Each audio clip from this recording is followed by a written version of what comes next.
Napeperwisyo na nga dahil sa bahang dulot ng high tide, tuluyan pang nawala ng tirahan ang ilang residente sa Navotas. Giniba na kasi ang maraming bahay matapos masira sa pagguho ng isang river wall nitong Sabado. Narito po ang aking mainit na balita. Tulungan niyo po kami! Barangay San Jose! Kasunod ng pagguho ng river wall, tuluyan ng giniba ang mga bahay na naapektuhan sa Barangay San Jose, Navotas. 2 bahay lang ang natira dahil dito sumandal ang bahagi ng gumuhong pader. Hindi muna namin pinatibag kasi once sa tinibag namin yan, may posibilidad na gumuho hanggang dulo.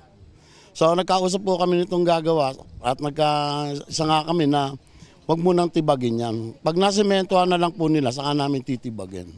Habang di pa nabubuhusan ng semento, sandbag at plywood muna ang pansamantalang remedyo para di pumasok ang tubig.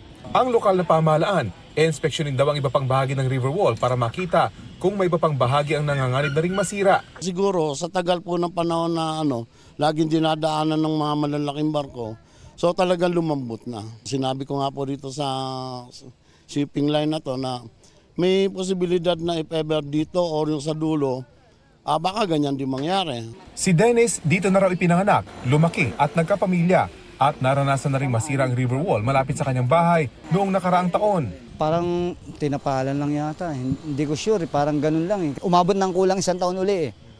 So parang lumaki lang talaga yung high tide ngayon sa laki, hindi na kinaya. Hanggang ngayon hindi pa rin tapos sa paglilinis sa mga residenteng naapektuhan dahil biglaan at minuto lang, rumagasa na ang baha, wala raw silang naisalbang gamit.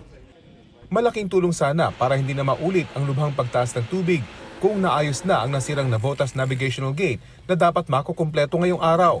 Pero ayon sa Navotas CDRRMO, hindi pa ito natatapos dahil nais nilang tiyakin na kumpleto at maayos ang pagkukumpuni rito. Salib ho na pilitin natin, madaliin natin, na baka ho masira ka at muli, mas minarapat ho natin na gawin na po ng maayos. Meron silang 8 days na window ho para ayusin na ho yung dapat ayusin.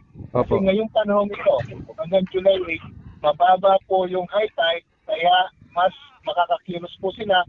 Rafi Tima nagbabalita para sa GMA Integrated News.